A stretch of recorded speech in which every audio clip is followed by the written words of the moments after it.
tontolo hafa fandaharana manokana ampahafantarana anao ireo tontolo tsy hita maso sy ny fitsaboana nentim-paharazana. Inona no atao hoe hery-miafina?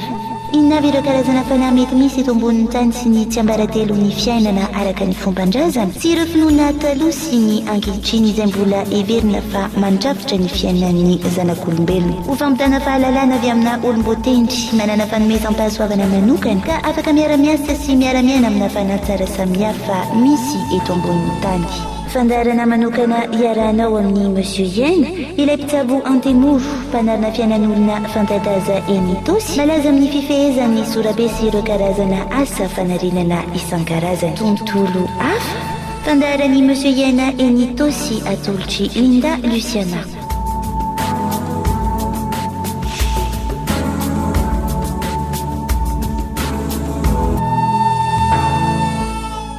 Lasy tonkovaty famelabana ndray izay eto amin'ny fandaharana tontolo hafa ho an'ity anio ity. Tahaka ny mahazatra tao amin'ny andiany voalohany moa dia mbola eto Monsieur Yen maliny fantaniana rehetra sy hoe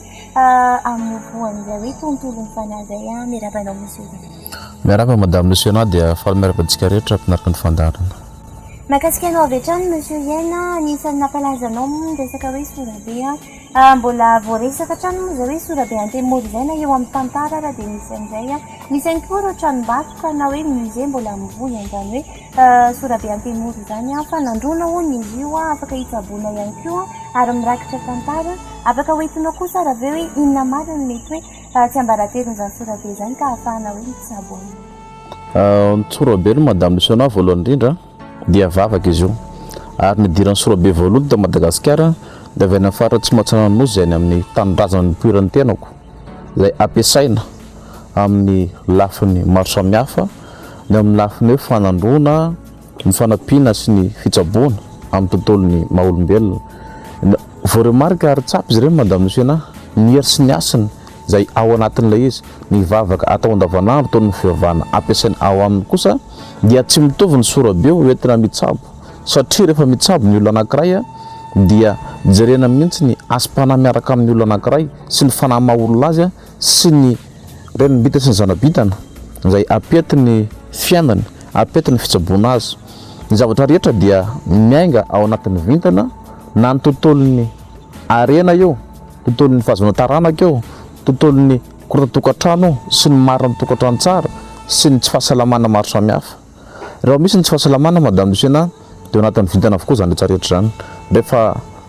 mahazo vokatsoa sy mahazo tombony ho an'ny olona rehetra ianao dia azo lazaina fa tombony ary vintana izay tsara niditra amin'ny olona anankiray. Ka arakaraka izay ndresako zay Madame Luciana no ahafahana manampy ny olona satria ny élément ny vatantsika rehetrarehetra na ny ratsana ambany na ny ratsana ambony na ny vava na ny tongotra na ny lohalika na ny kibo na ny vo na ny aty na ny vavony dia manana ny hevitra sy manana ny asiny avokoa ka samihafa ny fomba hitsabonan'izy ireny sy ahafahana manampy ny olona raha toa ka misy olona manantona anao fa tsy hoe sorabe anankiray dia ino no atao photocopie ny hafa na ino no averimberina soratana dia omenan'ny hafa. Samihafa zany ny soratra retana na olona anankiray Madame Luciana samy manana olona tokantrano olona roa samihafa manantona anao tsy mitovy ny zavatra omenao azy satria ny soratranto sy ny sorobintana sy ny andro ny olona roa samihafa manantona anao dia tsy mitovy velively. Ka ao anatin'ny tsy fitovizana zay Madame Luciana ny mahasamihafa ny sorabe hoentina manampy ny olona ny hafa sy ny olona rehetra na ny ankizy sy ny olon-dehibe ihany koa. Misy ny sorabe mety tsy ho zakan'ny ankizy raha ankizy 7 taona 9 taona nomena sorabe mazefatra be Madame Luciana fa atao arakaraka ny fanaraka amin'ny androny, amin'ny vintany, amin'ny vatany, amin'ny fanany ny zavatra omena. Ka ao anatin'ilay fijerena zany no mazava ho azy fa hitanao avokoa ny zavatra zakan'ny olona anankiray sy ny zakan'ny olona anankiray ao anatin'ny zavatra iainantsika. Ohatra ny misotro rano Madame Luciana ny rano mety amintsika mety ray vera, raha ray vera ny sazantsika ary mafaketaheta dia ino no hohanina fa raha zerikanina kosa ndray tonga dia bobosina hohanina mety sepitra mety maty rehefa avy eo. Ka ohatra zany ny fijerena olona sorabe tsy manimba ary tsy mamono fa manampy ny olona araka ny tokony izy ary mahavita manampy olona ao anatin'ny fotoana fohy dia fohy na ao anatin'ny faran'izay na ozy tsika. Mahakasika ny fitsaboana eny aminao kosa Monsieur Yen anisan'ny hoe mahavaliana mbola baraingo amin'ny bezony maro moa izy ity hoe tsy mampiasa tapakazo ianao nita ihany koa hoe tsy mampiasa vakana tsy mampiasa tany matetika nefa raha vao hoe ombiasy na mpitaiza olona na koa hoe mpitsabo nentim-paharazana dia reo foana matetika no hita hoe mirantiranty amin'izay hoe fitsabony izay inona mahatonga anao tsy mety mampiasa tapakazy monsieur Yaina na vakana na koa hoe tany izay ny olona mantsy madame Luciana anatin'ny tontolon'ny fampiasana an'izay misy ny miopiefy misy ny manitatra fahalalana mihitsy aza mampiasa an'ireo vovipaty maro samihafa mampinina ny tsy fihinana mampinina maloto olona manantona azy ny ankamaroany mampiasa tapakazo dia anisan'ny mampinina maloto ny olona manantona azy maninona raha ampina amin'ny rariny ampina amin'ny intsiny araky ny tokony mampety azy ny olona anankiray fa tsy ampina totoa akory ohatra madame Luciana ny fitsaboana zay hitako ary tsapa ataon'ny olona amin'izao fotoana izao rehefa misy lehilahy anankiray maditra na tsy maditra akory aza fa irina hiaraka amin'ny fotsiny ahitana tombontsoa maro samihafa dia rehefa manody fity dia atambatra daholo tapakazo ireo misy karazana tapakazo maromaro hoe andray manintony andray misarika malay misaraka tiana lakana na hoe fiveo isitsika misy vamiverina aby ao anatin'izany madame Luciana ampiasaina ao anatin'io ody fity io mety misy tangongo ao mety misy mandalo direct ao anatin'ny zavatra ataony zareo dia ampiarahana ivavahana atsoina an'ilay tsomba dia ampiasaina amin'izay ilay maroton'ilay olona na hoe fandemena ny olona anankiray mba ahafahana manjanaka azy ahoana fomba ahafahanao mandemy olona anankiray tsy zananao madame Luciana dia menany maroton'ilay olona misy ny mampiasa hoe ny farany règle ny mihitsy hony no atao miaraka amin'ny fanafody iny ampiarana amin'ny tantely atao amin'ny sakafon'ilay olona rehefa avy eo raha izay faharoa esorina ny ekesany ratsan-tanan'ny folo ho amin'ny ratsan-tanana folo iny zany dia ny tsikoko amin'ny vatana hoe aty amin'ny ambany sofina ety amin'ny nonona volokely amin'ny nono na ny aty amin'ny lafera-tongotra sy ary amin'ny kitsokely ino no afangaro atao anatin'ilay tantely misy an'ilay tapakazo ny santsika teo madame Luciana dia ino no menan'ilay olona dia anisan'ny maloto hotafady ny olona anankiray very asa ny olona anankiray dia anyka mandraitsa ho azy ilay ozina nampiaran'ilay tapakazo sy ilay tsomba izay nihinany maloton'ilay olona anankiray dia lasa tsy efesy mandidy ilay olona nampiasan'ilay izy matanjaka foana vao mitserina miteny zavatra kely ilay olona nanao an'ilay izy dia anyka malemy na lehilahy azy miody fity na lay vehivavy madame Luciana na misy ihany koa izy ireny ampiasain'zareo an'ilay zavatra andresako teo ihany dia efa misy vovipaty zay hitantsika fa be ny olona manao an'izany dia vovipaty iny indray no ampiasaina miaraka amin'ilay izy miaraka amin'ilay tantely na ohatra hoe menaka na ranomanitra mody atao fangarony miaraka amin'ilay izy ao dia anisan'ny zavatra ratsy daholo zany tsy mety zany tsy mahasoa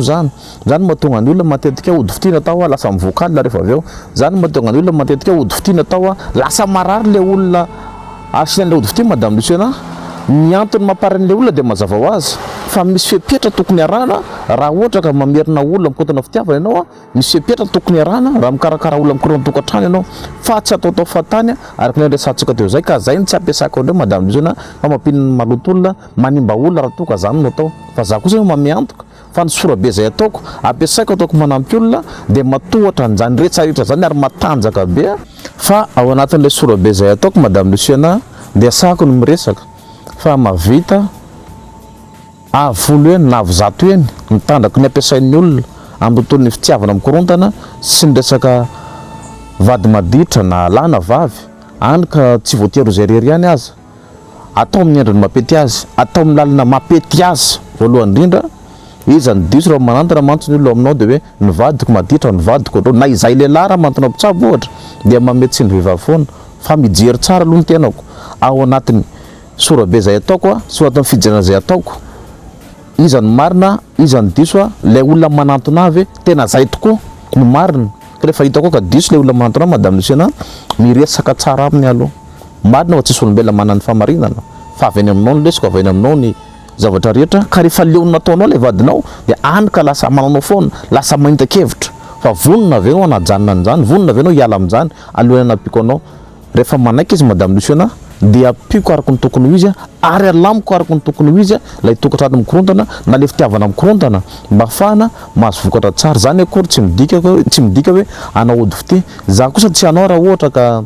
olona zanak'olona mahafinaritra anao na misy rem-pianakaviana manakatao na ohatra zany de misy olona faneriserana amina matetika fa manakatao be manakarena be ka tiako mba aina mody fity nefa olona manambady ianao koa manambady zany madame Luciana sy hoe manimbazimba ny asiny manimba amin'ny maha-olombelona tsy manao zany ny tenako raha toa ka olona tsy mifankatia raha toa ka olona tsy miaraka fa hoentina animbana olona anazimbazimbana ny akonan'ny olona sy ny tokantranon'olona sy andravana fitiavan'ny olona no ampiasaina amin'izay fikarakarana zay anatonina ny monsieur zay. Mazava ny mahakasika an'iny monsieur Yaina saingy tsy mazava kosa inona raha monsieur Yaina ny mahasamihafa an'ilay hoe fandravonana olana ara-pitiavana satria araka ny fantatra dia hoe mamaha olana ara-pitiavana ihany koa ianao a sy ny ody fity mahazatra ny olona vao lazan'ny fiarahamonina matetika moa hoe ody gasy ny antony ilazako an'izay mantsy monsieur Yaina dia tsotra mety hoe tsy manao an'ilay ody fity ianao fa raha ohatra kosa ka hoe tokantrano tsy milamina ohatra mety hoe olona tia mandamina tokantrano izay tsy midika ve zany monsieur Yaina fa hoe manova an'ilay olona anankiray ianao a hitovy fitiavana amin'ilay olona anankiray mety hoe mpivady ohatra fa tsy mbola koa toy ny ody fity ihany ve zany satria mety hoe manova anazy manova ny toepony ihany koa na ny fomba fijeriny na zavatra ohatran'izay. Misy ny ody fity madame Luciana zay retsofina isan'andro misy ihany koa ny fandaminana fitiavana sy ny ody fitiavana mijery ianao fa rehefa hitanao anatin'ny fijeriana fa misakasiparana misy zavatra tsy manjary miasa ao anatin'ny maha-olona miasa amin'ny fanimbany maha-olona madame Luciana dia tsy maintsy miezaka zay mandravina an'izany firy amin'ny manjatony amanjatony ary amanetsiny amanetsiny ny olona zay nampianay ao anatin'ny fiainatokantrano ary mila fa hopotika hatramin'ny fiariny mihitsy ary potika hatramin'ny fiainany mihitsy ka tsy afinaritra anay hitan'ny zanaka hitaraina ny vady misarabazina fanitsaketro fampikastanana mifanimba misarabady manao divorce madame Luciana ary vitanay na resaka efa any amin'ny tribunal manao divorce ary zareo madame Luciana mbola vitanay manajanona an'izany amerina an'ilay olona amin'sainy araka ny tokony ho izy hoe matoa niaraka nareo tsy ny forcena niaraka tenerana ahoana ny avelijaly ny zanaka ahoana ny avelijaly ny vady ao amin'ny akonana dia mazava ho azy madame Luciana fa ny amin'ny tribunal ara mbola misy réconciliation misy fampihavanana izay kosa nefa dia mampihavana an'ilay olona misarabazanareo matetika ny mampisaraka ny fanambadiana madame Luciana dia mety fetsika tsy voahevitry ny lana ny vavy ao amin'ny akonana na ny fampirafesana miopify amin'ny fitiavana ataony raha vehivavy na ataony raha lehilahy fa ny lehilahy madame zany tena victime manao an'izany fampirafesana izany matetika fa tsika ny vehivavy kosa anisany mafiary matandrina ka rehefa be loatra le fiary maratsa loatra le fony vao fitaka lava izy anika mitady olona anikinany ny fony ka rehefa manankim-po amin'ny olona le vehivavy dia raikitra amin'izay le erisetra tao na lehilahy madame Luciana ka ny fandravonina zany rehetrarehetra zany ny ampisinay tsy voatery resaka fitiavana rery zay andresantsika fa maro ireo olana zay efa nampina ny fandaminana zany madame Luciana tsy voatery sirobe rery ihany koa fa misy ranomandry afaka ampiasaina amin'izany misy olona manantona ny monsieur Yaina za tsy tia ampiasa zavatra mihitsy aty amin'ny akonako fa iteny sary mivadiko iteny sariko atao zay plaminanay vao may madame Luciana migaranty 200% ny zavatra ataoko rehefa aveo satria izaho mihitsy mandray andraikitra mandray atanana ny fanampiko an'ilay olona ka mino fa ho tomombana tsara ny zavatra atao fa misy mantsy ny zavatra anankiray menao olona dia anisan'ny mba fanafobe izy makaza rehefa tonga aminao rehefa tonga any amin'ny toerana misy azy ny amin'ny akonana dia ohatrany tsy rahahiny firy zany mety ataony an-dakozia ary mety ny amin'ny dosy mihitsy ary ny toerana madame Luciana zava-manakasina ave ataonao amin'ny dosy ataony any WC fiainana ny vadinao any ka lasa miala le asina ka ny asina mitoetra amin'ny zavatra madio mitoetra amin'ny zavatra tsara fa tsy mitoetra amin'ny zavatra maloto sy mitoetra amin'ny zavatra viretra kory.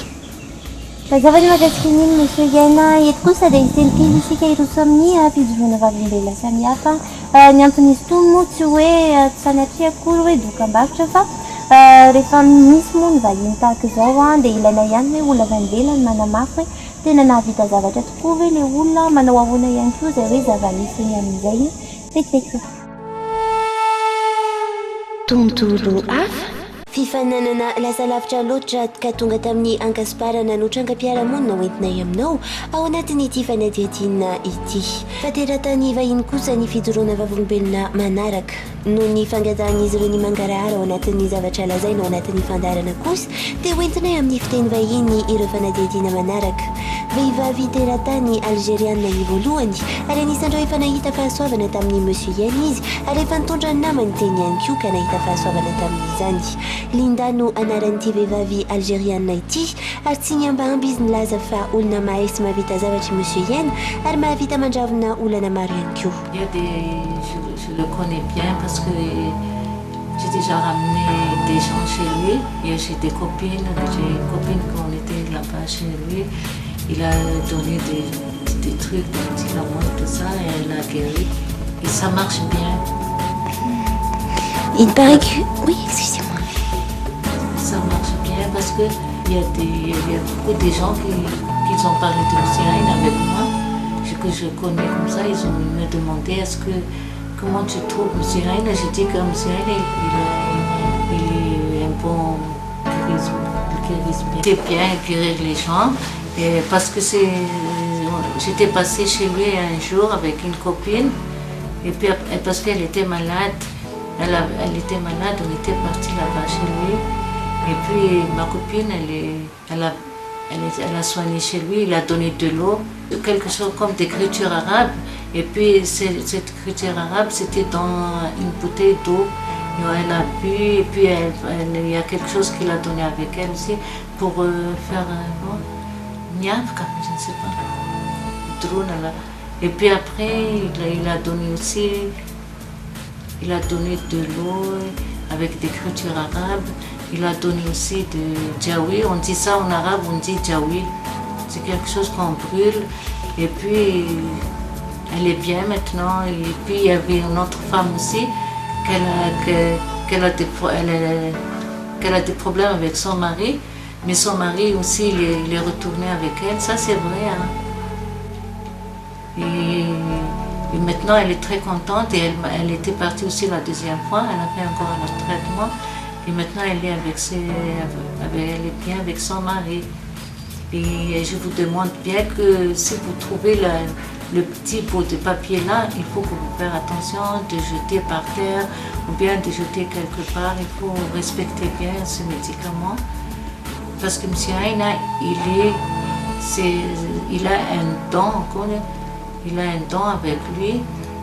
Parmi les étrangers qui reconnaissent également les dons de M. Haine figure cet étranger qui a également pu faire l'expérience de ces dons. Sujet à une maladie qui l'a rendu seul et morose, il est venu demander de l'aide à M. Haine. Apparemment, tout s'est arrangé pour lui, même les problèmes personnels liés à ses soucis de santé. Il maintient aussi que M. Haine continue de le suivre et de l'aider en cas de besoin. Et depuis, tout va bien. Eh bien, c'est très simple, c'est pas un magicien comme tout le monde. On dira plutôt qu'il est exceptionnel et il sait guérir les choses de la vie, il vous aide à résoudre les problèmes de la vie. Et grâce à lui, tout va bien, ça va vraiment bien, quoi. J'ai commencé à perdre le goût à la vie et j'ai perdu mon argent, ma famille m'a jeté, j'ai eu beaucoup de soucis. Et maintenant, grâce à lui, quand je l'ai rencontré, tous les soucis se sont évanouis et j'ai réussi à reprendre goût à tout. Et maintenant, je peux avancer parce qu'il est derrière moi moralement. Tongolasy tongovavy tavaverina amin'ny tapany faharoa ny fandaharantsika isaorany rapoirasaina moa ireo rehetra hoe nanaiky ny sary tao anatin'izay hoe fanadihadiany samihafa izay. Mbola mahakasika an'izay hoe tontolo ny fitsabonany aminao izay ihany misy iaina ny teny moa ianao teo hoe afaka tsy mampiasa zavatra ohatrany mbola tsy dia nare loatra an'izay ny tontolo ny fitsabona fa matetika moa izy io dia hoe mandrairay zavatra foana indraindray moa dia mety hoe androna, sotroina, misy fotoana ihany koa mety hoe mandeha toerana samihafa mety hoe asain'ilay mpitsabo mitety vohatra ihany koa ahoana ny mety isian'izay mitombina tokoa ve ary azo antoka ve izay hoe tonga ilay olona dia mody amin'ny pataloha fa tonga dia vahanao avy hatrany ilay. Ny zavatra toy izany madame Luciana ny hoe azo antoka ve sa tsy azo antoka. Ny tenako rehefa manampy olona izay pouvoir misy miaina miaraka ny monsieur ny faritra maro samihafa izay ndresaka tao fandarina teo aloha dia afaka miaina afaka manampy olona afaka mitsabo olona distance be da be ireo fianakaviana gasy ohatrany tena manana zanaka mipetraka amin'ny an-dranomasina iriera ry tokana ataon'ny vahiny na ataon'ny vazaha ataon'ny soa ataon'ny karana tsinitsinany amin'ny toerana misy azy ihany famparafesana tsy mahazo nivoaka an-trano tsy manana liberté amin'ny maha-olombelona azy mihitsy ary mbola vovony lava tonga rehefa fianakaviana izay manantona monsieur Yana ny zanako dia tena sahirana amin'ny an-dranomasina any ity ny sariny temoasy ty sariny vadiny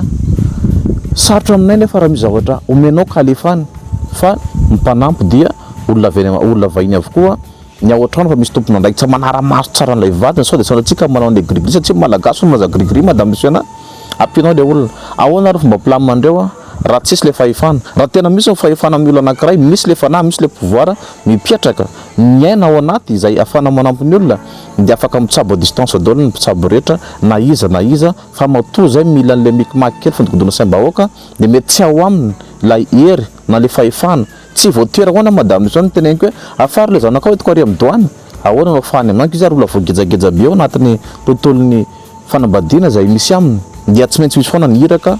Andriamanitra ne anampy ny olona rehetra ny hery zay men'Andriamanitra kosa madame monsieur na dia afaka manampy ny olona rehetra maro de maro tsy voatanisako tsony amin'Arivo ndray olona manantona any amin'ny faritany any amin'ny faritra indrindra rehefa ny ampitan-dranomasina madame monsieur na zay mifandray amiko tsy tapaka isan'andro manampy ny olona tsy tapaka isan'andro dia distance avokoa na ny fijerena a distance avokoa na ny fitsaboana ary na omby zato isan-jato tsy mbola nisy taraina tsy mbola nisy olona ankiray hoe tsy afapo tsy nety tsy hitanao ny mariny tsy hitanao fotsiny problème ako rehefa manao monsieur dia tena manao fa rehefa tsy manao monsieur dia tena tsy manao araka izay voalazanao zay hoe rehefa manao ianao dia manao ary oviana kosa renao le tsy manao misy fotoana madame monsieur zay olona manantona toy ny hitan'ny olona maro be zay manantonao reo mitonga ao izy jereko ny problème any ataoko miandry kely izy dia averiko ny consultation andrefa aveo zany hoe le consultation entiny ao amiko tsy hoaniko fa omeko azy averina za tsy namany manao ratsy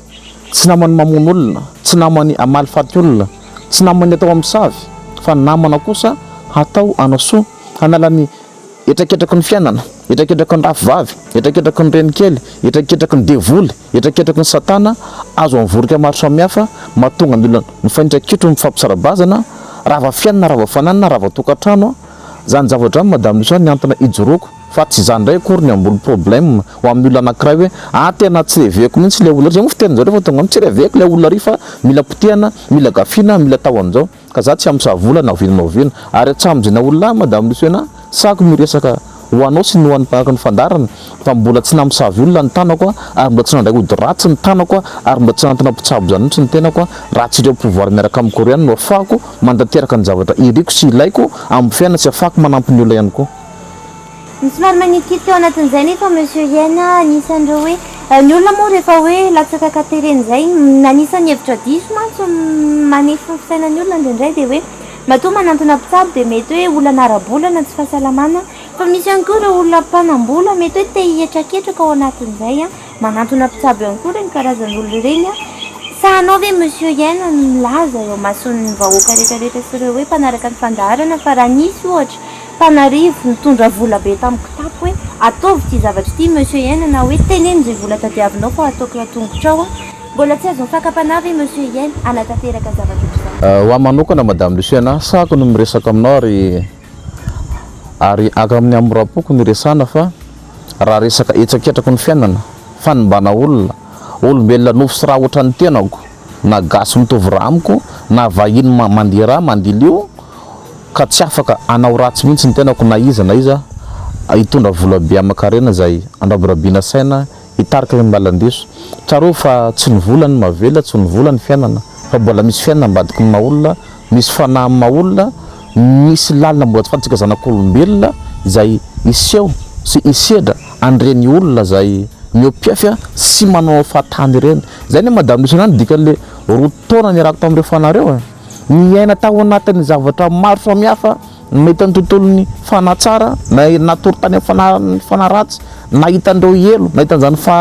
paradisa zany nahita ny lalina tsara mahita ny lalina ratsy ka misafidy ny olona anankiray ho any amin'ny lalina tsara ho any amin'ny lalina ratsy dia nisan'ny safidy ny tenako hoe ho any amin'ny lalina tsara raha nampy ny olombelona dia nanaiky le pouvoir hoe izay tokoa ny dia anampy amin'ny lalina tsara fa raha hita amin'ny lalina diso anao misainao izy tsy niaraka taminao zany na indray mandeha azy ka amiko na itsika mpitsabo na ho an'ny olona rehetra zay manana fo mafana saina maramara ka ho entina amorika olona amsavy olona mbola tsy tara fa mbola andro amin'ny fivana zao afaka miala ny tare ratsy ny tsy azo ovaina fa ny fanaratsy kosa madame Lucia sy ny toetra ratsy dia afaka ialana afaka isorona ho atsika zanak'olombelona tsara tony foana rehefa manao zavatra mba afahana mahazo vokatra amin'ny zavatra ilaina fa matetika ny olona mamosavy sy ny manimba olona dia ohatran'le hafanam-pody sy tafahoatra sy ny tsy fetezana amin'izay tontolon'ny fahasalamana izay.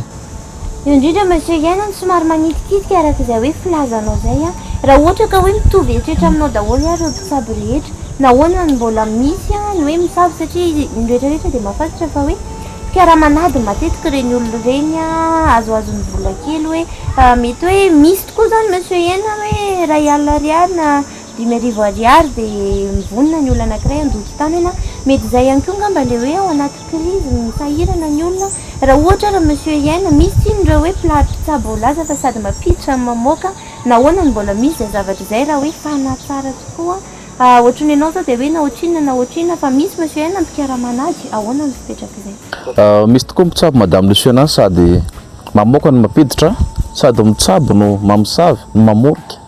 ka andrika lasa miteraka olana be ao amin'ny fiarahamonina miteraka olana be indrindrandrindra fa aminazy ihany koa satria misy famaizana rehefa mifahefana tsara ny ampiratana dia ampiasaina amin'ny fahefana tsara fa amiko madame Luciana hoe ny olona mamosavy zany a be reo olona zay anisany mamosavy sy manimba sy mamorika an'ireo olona manantona anay amosaviny foana le olona za aloha tsy mamaly faty zany mihitsy nresahako zany tsy amin'ny voalohany misy olona madame Luciana eny lasora eny manantona rehefa manantona izy a dia akarakaraiko dia erovana mahazo fiarovana marina tsy mipaka aminy le zavatra atao fa somary mazevatra amin'ny maha-olombelona satria fanaratsy rehefa manantona ny olona na rehefa mamorika ny olona dia tsy zakany fotsika zay moa tonga ny olombelona marary fo matetika anie manisan'ny miakatra tosi-dra matetika ao anatin'ny tolony fanaratsy io daholo zany zavatra rehetra zany satria ny zavatra rehetra dia ao anatin'ny rà ny mosavy dia ao anatin'ny rà ny fitsaboana dia ao anatin'ny rà matoa mipaka amin'ny olona anankiray andrika taraina le olona rehefa mitaraina le olona dia tsy maintsy mandray andraikitra hoe bon ndana aloha mody a fa ezaka hiarinao sy hanampy anao fa iresaka amin'le zavatra miaraka amiko foana fa toka tsy ho zakatro ny miopefy dia tsy maintsy mamaly isika sy maintsy averina ny aminy zavatra ataony zay ndreo saka madame Luciana naniraka andreo zavatra taty amiko a nakany amin'ireo olona nanao mosavy nanao vorika anazy nitserona sady nasika reo fanahy miaraka aminay reo hoe ity olona ty azakitikianao za misavinareo tsony fa mandary ny fampitaditsika mandary ny famotika indray tsika raha zay ny lalina tokony mapety azy dia le mpitsabo moa tao anatin'izay dia anisan'ny nanao vava mihitsy hoe potiany aro fongorona tsika mitaranany ireo olona zay napiako reo madame Luciana nasiny fanafody maro samihafa natao farita tamin'ny lalana andehanany mihitsy aza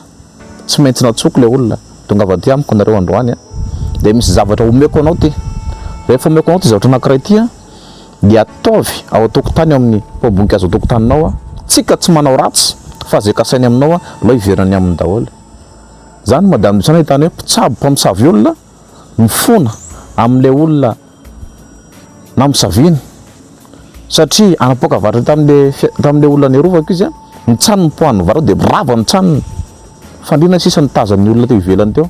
dia farany izy mifona tamin'le olona hoe tena mifona mamelahana dia le olona moa tena zanga nanina anao zanga nanao ratsy ianao ne manao ratsy manerana isan'andro raha niady madame Luciana nanomboka teo amin'izay le olona mpamosavy io niala le fanaratsy rehefa niala le fanaratsy ohatry ny mamosavy voan'ny AVC raha voan'ny AVC loam-pitoerana zany tsy anaovana ratsy satria io ratsy ataonao io le devoly iranao amin'ny olona sy amosavy olo isan'andro rehefa tonga ny andro elan'le fana oentinao amosavy dia le fanaratsirakiranao io ianao tompony amin'izay no hoanina nakakeriny dia anao amin'izay no valoziny ao toeranao misy anao na ao amin'ny trano misy anao dia zay moa tonga ny olona ratsy fiafarana rehefa avy eo ratsy fahafatesina rehefa avy eo isarenanao monsieur Iaina nitondra an'izay fanazavan'izay mbola fanontaniana mahakasika an'izay hoe zavatra nalevin'izay inona le zavatra nalevina tao tokotany monsieur Iaina mba tsy madiso ho anahy manokana madame Luciana misy ny zavatra maro samihafa azo ampiasaina ao tontolon'ny fitsaboana indrindra fa zay sorabe ny resantsika mety ho sorabe taratasy raha io mety body papier kely io mety ho taratasy hôtel madame Luciana dia atao amin'ny fomba anaovana azy na ny famalonana ny taratasy io hoentina manampy ny olona na hoentina hitsabo ny olona dia misy dikany avokoa aminay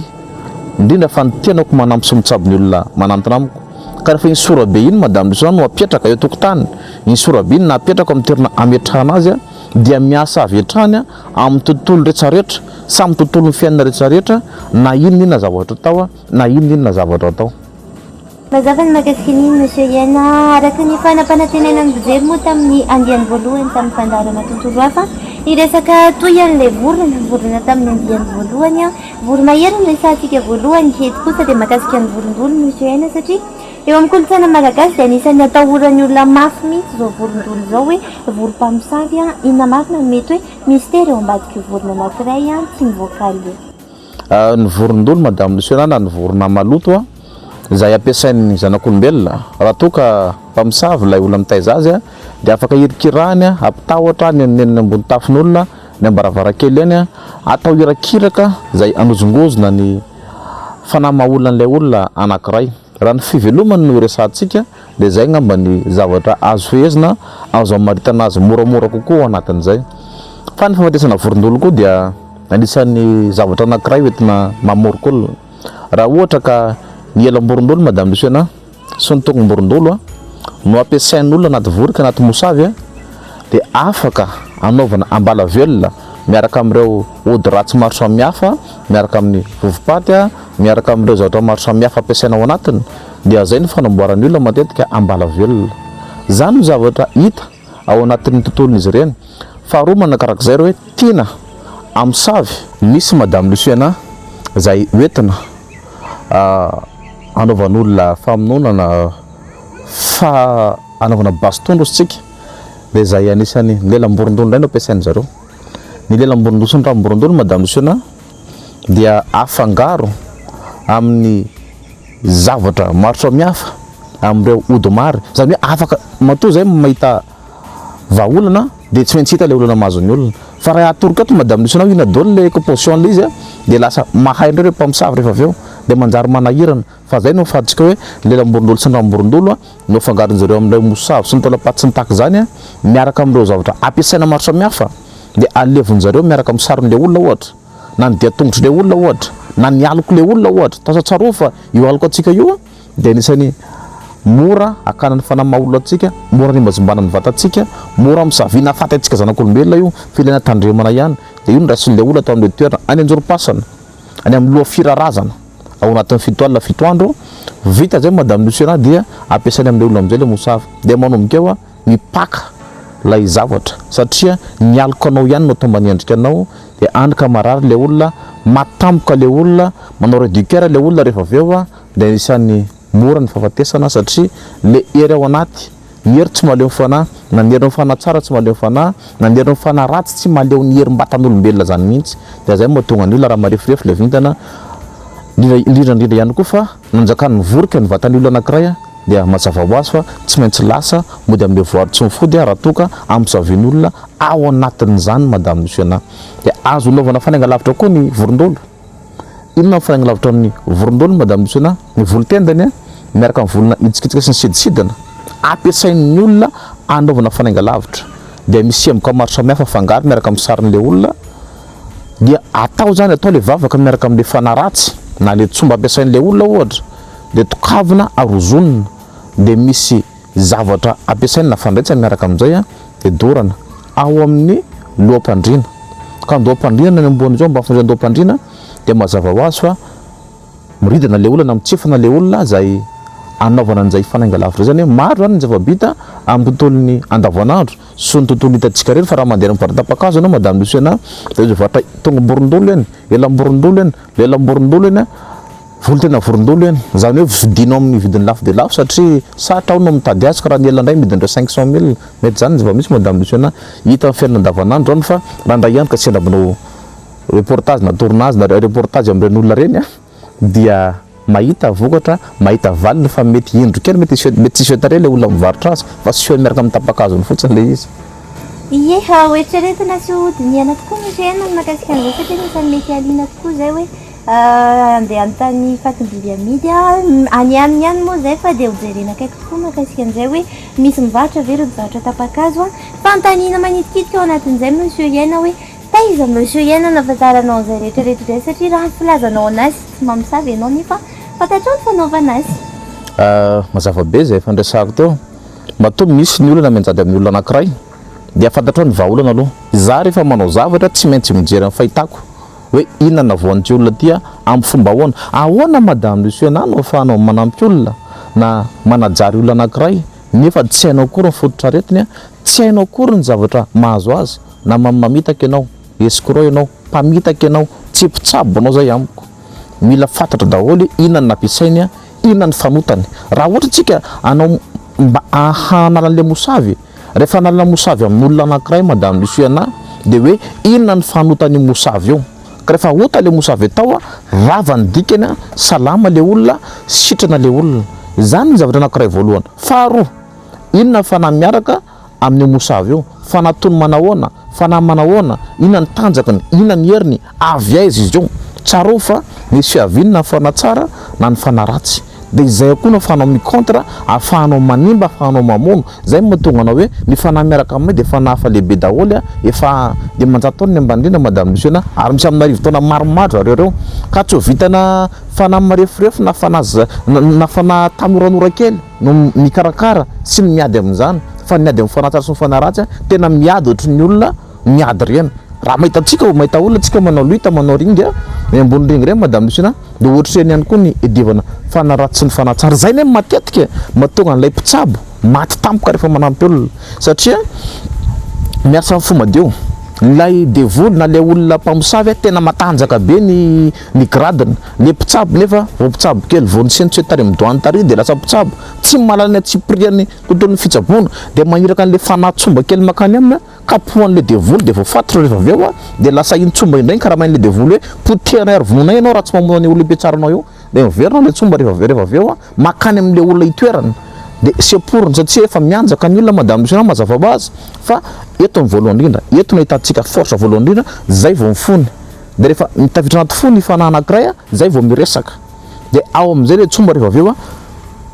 piretiny fonon'le olona ipetsarany, rehefa piretiny sy atosiny a de sepotra ny olona rehefa vao fatotra fotsika madame Luciana na vao teritery mafy eo a de sepotra tsika zanak'olombelona. Ka iny le hoe tsy misy fanafodiny tsony rehefa avy eo satria ao anatin'ny fotoana fohy a dia matin'ilay tsomba na matin'ilay devoly a lay olona amosavina na le olona mpitsabo rehefa avy eo. Ka zany mahatonga ny mpitsabo maro be tao Antananarivo reny maty reny Davamamby, maty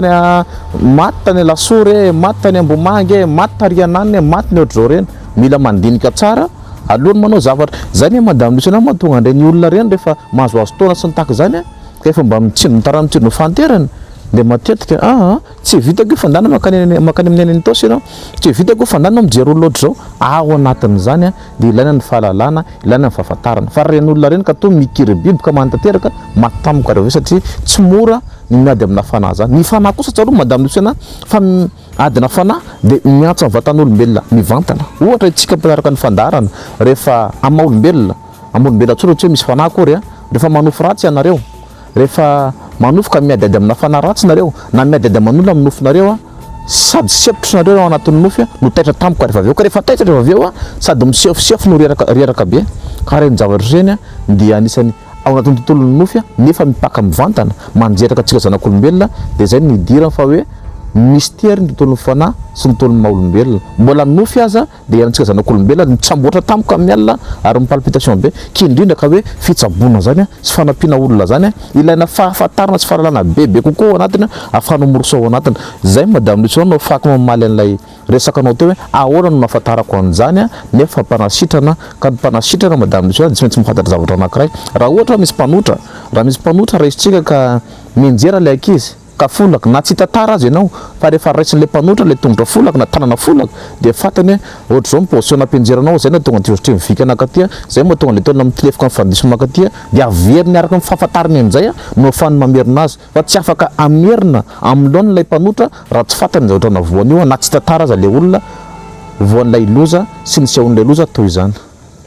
Isaoreninao monsieur nantondra an'izay fanazavana rehetra zay a eto moa efa somary mandroso ny fotoana tahaka ny mazatra misy ny famitindana ny fandarana amin'ny fiteny vahiny a fa mialohan'ny hanomezana anao teny fara monsieur Hena ampahafantarina antsika mijery sary moa fa maromaro no hevitra ho voaboasana amin'ny andian'ny fahatelo a anisan'izany mety hoe ambaratonga ny eo amin'ny tontolon'ny fitsaboana eo ihany koa ny firesahana ny zareo vocal tsy le zazavavy alina koa izy ity fa le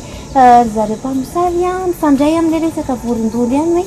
le mivocal mitaingo pasana maro na ve ny tena atao hoe mpamosavy a inona marina no mahatonga an'ireny ny andraikiny ihany koa anisan'resahana ihany koa ny tontolon'ny nofo hoe misy dikany be ny nofy inona marina ny atao hoe fanifody-tsampy io ihany koa moa no hoe tontolon'ny fanahy manoloana ny fivavahana kristianina antenaina moa fa hoe hitondra ny valiny rehetrarehetra monsieur ianao anatin'izay omenanao ny teny farany ia makasitraka madame Luciana dia mandrapitafa ho antsika rehetra mpinaraka ny fandarana vonona tsana moa monsieur Anna hitondra ny sosiny tsara sy hitondra ny fanazavana zay kely mba ananako mba apitako amin'ny mpinaraka ny fandarana mba ahafahantsika misoroka ny zavatra kely anankiray mba tsy hitaran'ny olana sy mba ahafahantsika miala amin'ny toetra ratsy sy ny toetra zay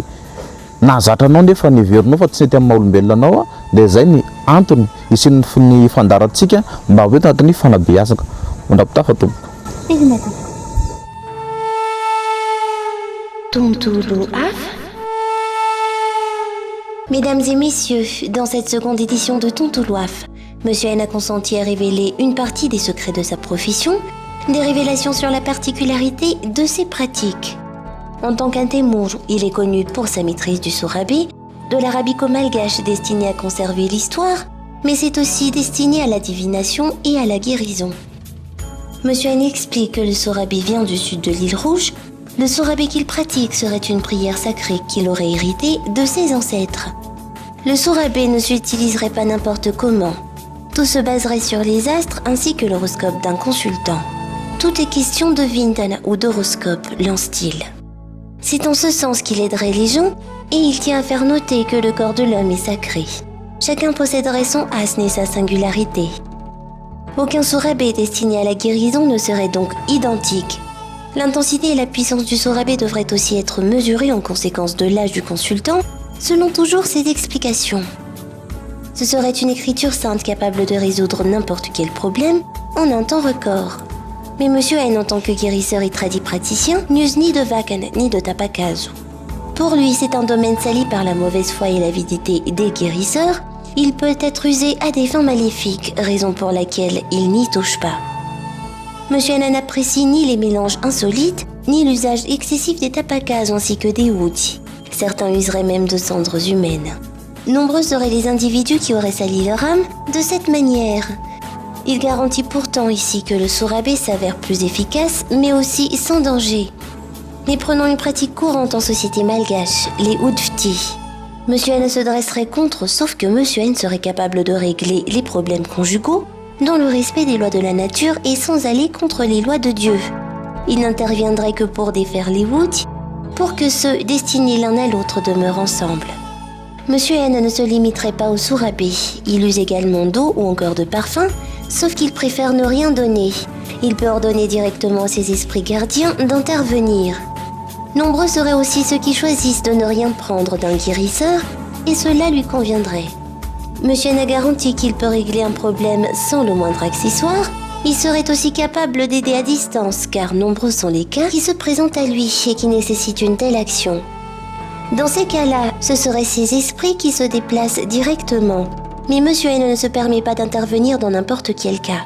Monsieur N est maintenu par des lois internes imposées par ses esprits gardiens. Monsieur N n'aurait pas le droit de faire du mal. Il ne répondrait pas non plus le mal par le mal. Monsieur N affirme ne s'être jamais sali les mains par le biais de sorcellerie ou de moussavi. Monsieur N n'aurait jamais cédé à la tentation, il n'aurait jamais été tenté par l'appât du gain et cela, il le maintient. Mais passons à autre chose, les légendes urbaines. En termes malgaches, les hiboux sont craints et sont souvent jugés comme étant l'animal domestique des sorciers.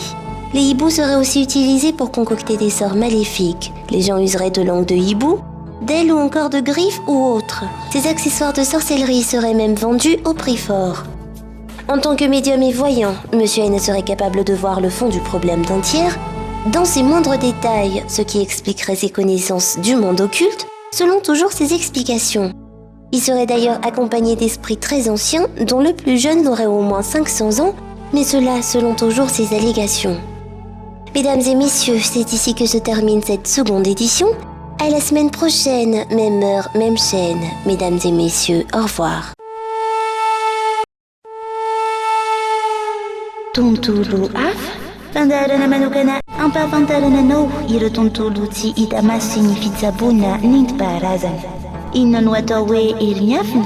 inona ireo karazana fanahy mety misy eto ambonin'ny tany sy ny tsy ambaratelo ny fiainana araka ny fomban-drazana sy ireo finoana taloha sy ny ankehitriny izay mbola everina fa mandrafitra ny fiainan'ny zanak'olombelona ho fampitana fahalalana avy amina olom-botendry manana fanomezam-pahasoavana manokana ka afaka miara-miasa sy miara-miaina amina fanatsara samihafa misy eto ambonin'ny tany. Fandarana manokana iarahanao amin'ny Monsieur Yen, ilay mpitsabo Antemoro, mpanarina fiainan'olona fantadaza eny Tosy, malaza amin'ny fifehezan'ny sorabe sy ireo karazana asa fanarenana isan-karazany. Tontolo hafa, fandaran'i Monsieur Yen eny Tosy atolotry Linda Luciana.